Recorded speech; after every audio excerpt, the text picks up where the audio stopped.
Hello guys, I'm Barbara. I'm Colleen. And we're back for another episode of Today's Matter of Consequence. Yes, today we'll be discussing women's clothing and many aspects of it, so you'll get to hear all about it.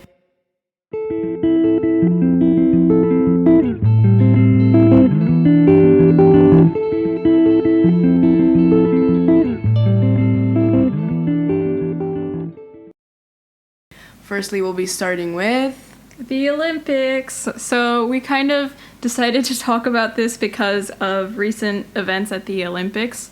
It's been all over the news, kind of, but there was two beach volleyball teams, and one of them was fined, or at least criticized by the official association or committee, because their shorts were too short. So it was oh, okay, they're too short, what the hell?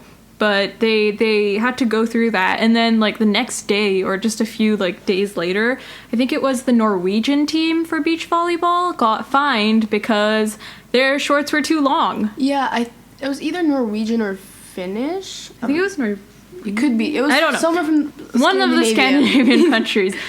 And so that happened, and obviously, it was all over the news because, Pink offered to pay for their fines and everything, and there was all of that. And then there's also the fact that the German gymnastics team decided to wear really, leotards that went down to their ankles to, kind of shed light on how the gymnastics leotards are always so sexualized. Yeah, definitely. And, with the way... Because, yes, it is a performance. Yeah. It's not just sport. And they're, covered in, glitter and everything. It's more than just, a leotard. It's a fashion statement. However, they do tend to be very sexualized, particularly for women. Yeah. If you compare them against, the men's, uniform for gymnastics, it's just... Yeah. It doesn't compare. Yeah. So we kind of just wanted to talk about women's clothing, and... Some of the aspects that we'll be brushing upon are size, as well as trends and how they're cut, the shape and everything. Yeah. And kind of modeling and all that kind of stuff. And you could not talk about women's fashion without talking about the patriarchy and fat phobia. So yeah. So I guess we'll be kicking off with a history lesson from me, myself, and I. Yes. So interestingly enough, me and Colleen were discussing what we wanted to do for this episode, and she was like, oh, sizing, and I was like, oh, you mean vanity sizing and stuff like that? And then I had to explain. So basically, vanity sizing, so around the 90s, especially when heroin chic was very popular, being super skinny, that was the body that you wanted to have. Brands decided to play into this self-hatred many women had for their bodies, because they obviously did not have the unhealthily skinny heroin chic body, and they decided to switch up the sizing. So basically, if you're normally a size 4, all of a sudden you were a size 2, and essentially that was a marketing move to get women to buy more clothing from that brand because they would feel better about themselves. And then other brands caught on, and then essentially all the sizing moved down, and now women who were originally a size 2 unfortunately did not have anything to wear, and that's how size 0 was created. So that's a fun little history lesson as to how corporations exploit women's body image to get more money, and how that affects sizing and fashion in general. So then we were just kind of looking at sizes today, because we don't really know the conversion, or I don't really know them. There is no real conversion. That's another thing we should talk about. Not just country to country, but store to store. Yeah, store to store, it's completely different. It doesn't matter what kind of, it could be shoes or shirts or pants, whatever it is, it's always completely different. I remember once I was in a high heel store, and I was a size 37, so I was yeah, that's normal, that's fine. And then I went to a sports store, and all of a sudden I was a size 39. I was oh, okay. Yeah, that okay. It's just so confusing. Also, I thought that I knew that different stores had different sizes, even though they were the same number, but I always thought that U size was just one size, and then while doing research about conversions, I realized that there are differences even in there. Yeah. So there are like EU sizes that you can find in the majority of, or like not EU but European sizes that you can find in majority of Europe, which is like the French one, I guess. Yeah, like, I'm used to the French one. Yeah, I'm used to the French one too. But then in Italy, it's completely different, and so is Germany. Yeah. And so is Russia, for example. Russia's drastically different from like the European one I'm used to, and then the UK also has like a different one. Yeah, the UK is, I don't know what that is. That just makes no sense. Yeah, and then so we were also talking about like what's considered plus size then. So obvious like here. Wait, I have a question for you. Yeah? How do you think that this like the different like the size variation across brands and like countries like affects people? Well, obviously, if you go from one country where you're like a 34 and then you go to the next country and all of a sudden you're like a 40, then you're going to be like, what the hell happened? Yeah. And there's going to be, I don't know, I feel like there's a bit of a shock because... Especially because we're like conditioned to like... Yeah. Be like, to want to be thin. Smaller sizes. Yeah. Yeah. But also I feel like you can create this like you're confused about your image, like the label for like what is supposed to fit you just like changes all the time, and I feel like that could create so much confusion. Yeah. Especially with like body image. It probably does. And honestly, like I personally, like before I would pay attention to sizes quite a bit for myself. I wouldn't like go up to people and be like, what size are you? No, I wouldn't do that. But I used to be a lot more careful.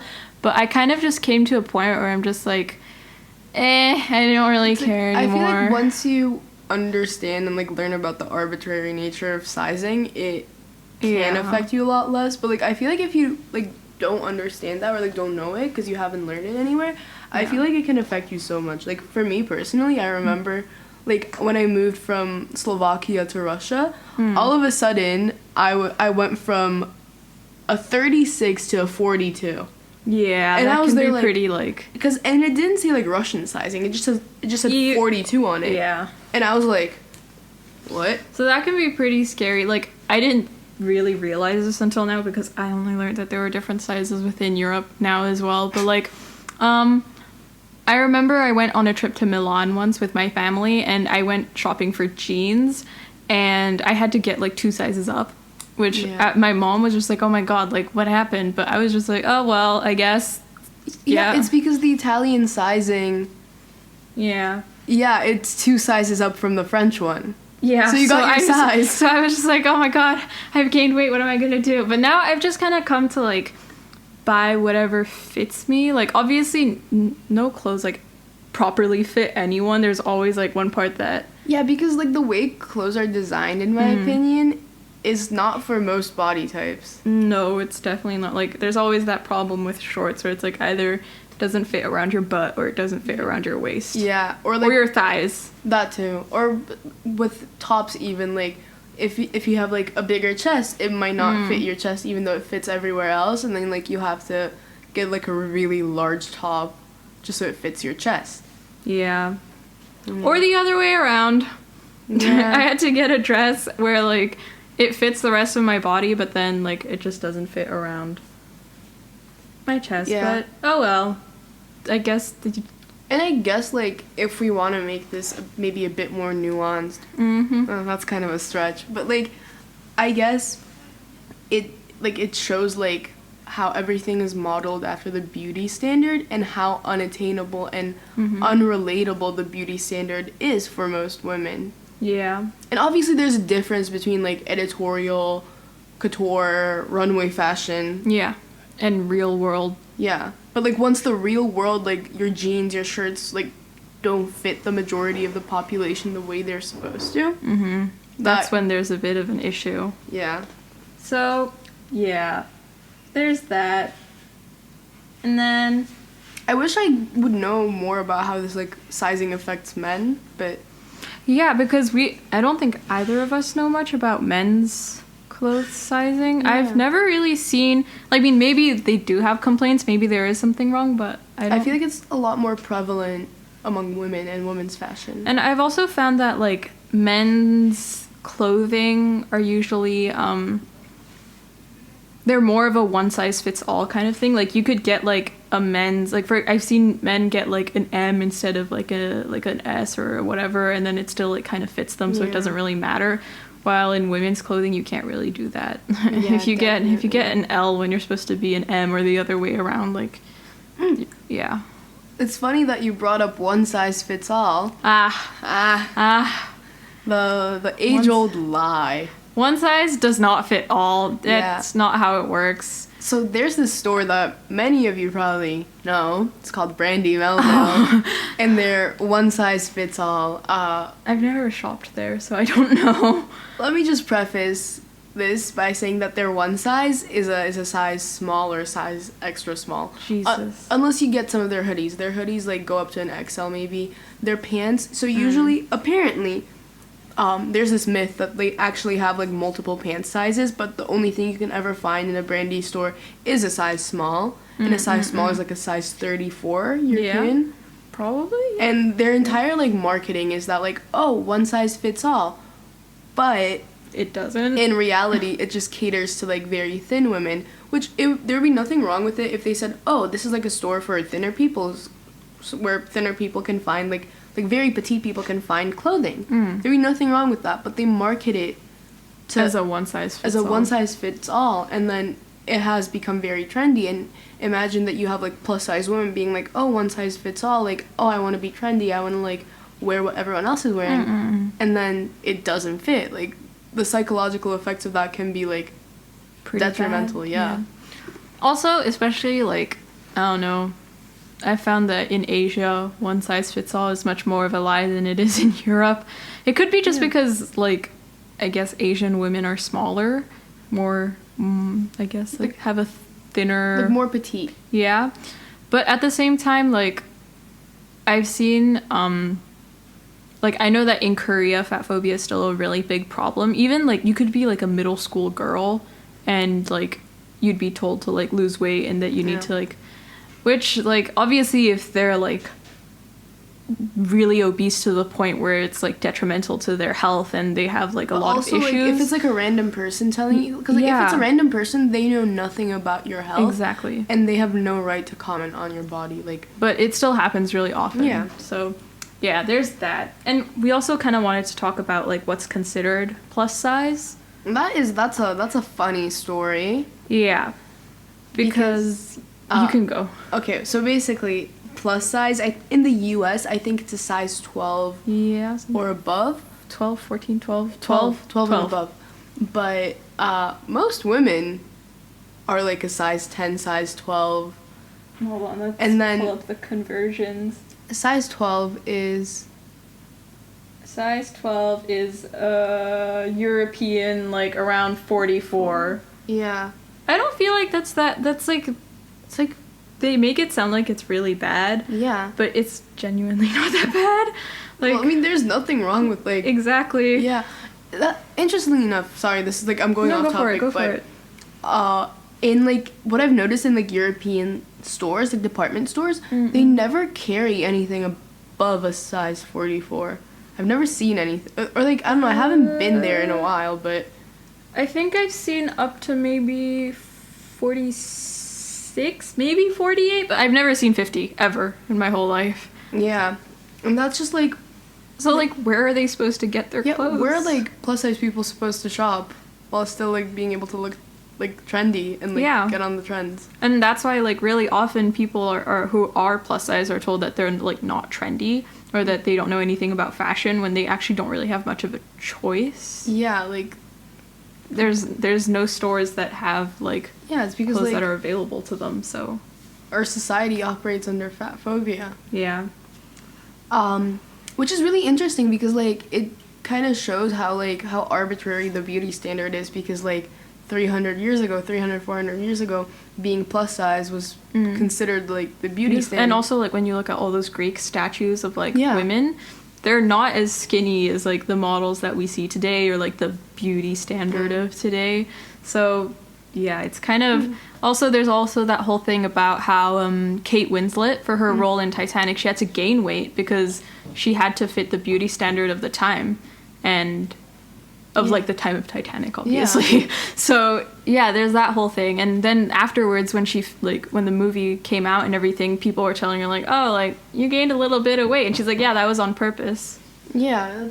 Also, like, interestingly enough, I mean, while we're still on the topic of like plus size women and plus size models, the representation of like plus sized people is kind of atrocious. Like, the face of like plus size fashion is Ashley Graham. Like, she's one of them. She's like very conventionally beautiful. Yeah. And she has that like pear hourglass shape. So first of all, that's not very representative of like fat bodies at all.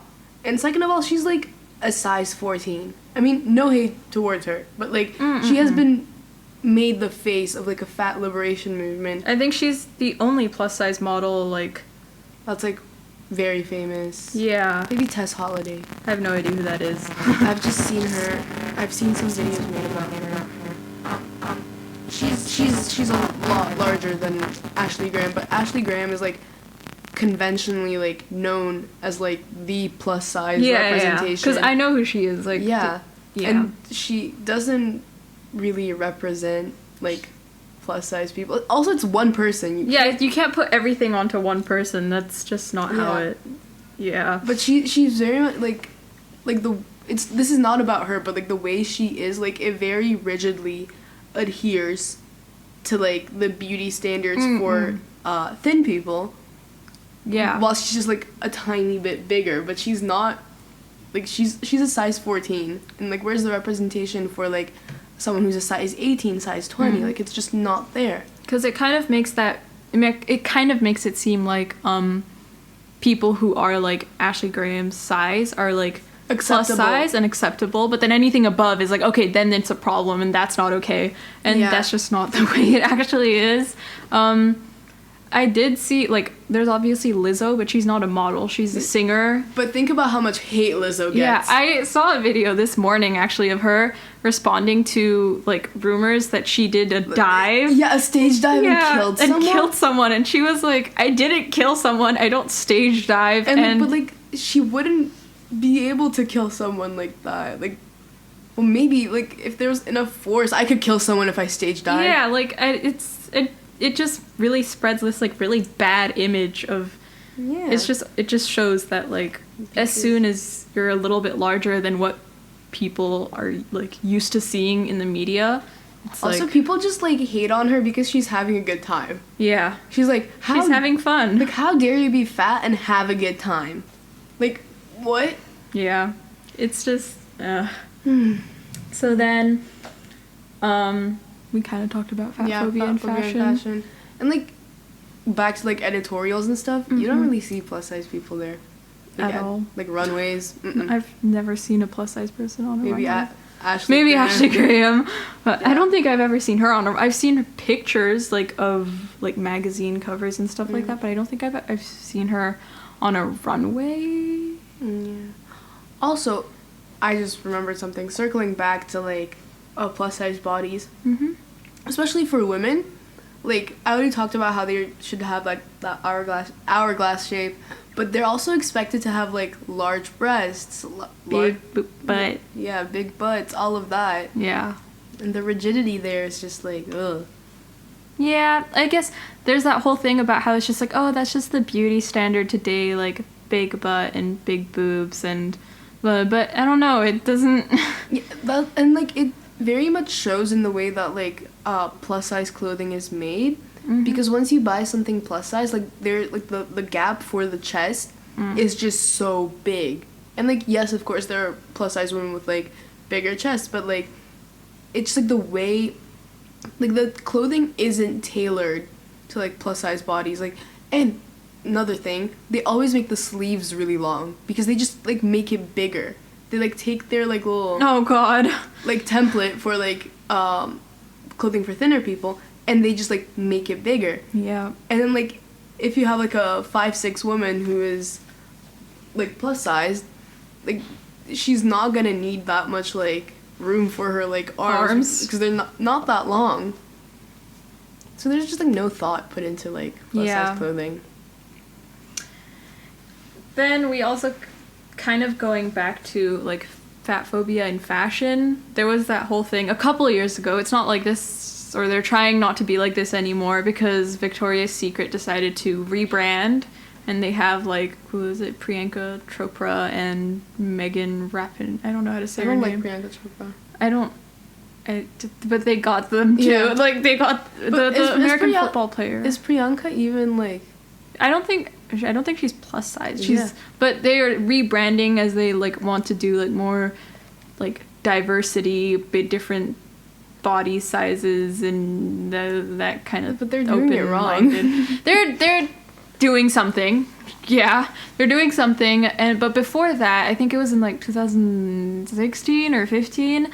They named Barbara Palvin, who's this model. I'm gonna look her up real quick because I don't know what she looks like. She's like tall. She looks like a model.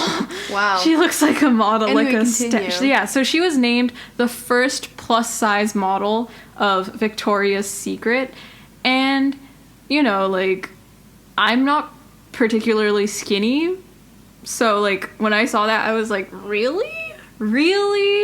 First plus size model? Like you couldn't do it any better. Okay, well, she looked like she was having fun. She's not plus size. Well, she is plus size, or she was at the time. She was considered to be the first plus size model. She's not she's thin. She's genuinely a skinny person. Yeah. And this is how you don't do representation. Yeah, by naming a skinny person a plus size, your first plus size model. Woohoo! But Victoria's Secret overall is just very problematic. Yeah. Also, like the way they like measure you is just so odd. Like with like their bra sizing. I don't buy bras from Victoria's Secret. I used to. I don't. When I was smaller, younger, less educated. Anyway. Yeah. I don't know. Like I would just come and they're like, oh my god, like, what's your size? I would tell my size. I'm like, well, let me just like measure real quick. And I'm like, I know my size. I'm like, no, actually, you're like a 34 triple G. And I'm like, what? Well, I was exaggerated. Yeah. Comical effect. But they would always like tell me that like I have like double D's, and I'm like, okay. Hey, I'm 12. I don't think that's the case. Yeah, I don't know. But apparently it's what is it? It's important, apparently, to get your chest measured professionally at least once, because most of the time women wear the wrong size bras. Yeah, definitely. And there's a lot of, like, signs to know, like, oh, this is the wrong size. And I don't know, I've never been professionally measured. I just kind of go in and, like, see what put fits. it against my chest. And I'm like, okay, this works, bye. So that's kind of how I always did it. And one of the problems I do have, however, is I can't find bras that will like go around like the what do you call this circumference part? The circumference of my body, of my chest, but then also fit my boobs. Like I don't know. Yeah. There's always this like either you have to go large or you have to go I've small. seen these like little like things that you can add onto it to make it like longer. Yeah, like an extension. Like an extension, sorts. Yeah. So there's that. But then again, I also always shop in Asian stores for bras, so that could also be part of the I don't want to say issue, but issue because they're obviously I don't have my what is it, morphology is more of a European one, I guess. I don't know. Yeah. So there's that. Like there's so much more to cover like here. Yes. You mean here, like on this topic? On all of these topics. Oh, yeah. We've definitely skimmed over them. This isn't, like, an in-depth analysis. This is just, like, kind of... like, us talking about it. Yeah. And I'm sure that, like, if you ask different women, then they will all have some sort of horror story or something. Definitely. About clothing or something that they've bought. And... online shopping. Oh my god. Yeah, I've had issues with online shopping as well.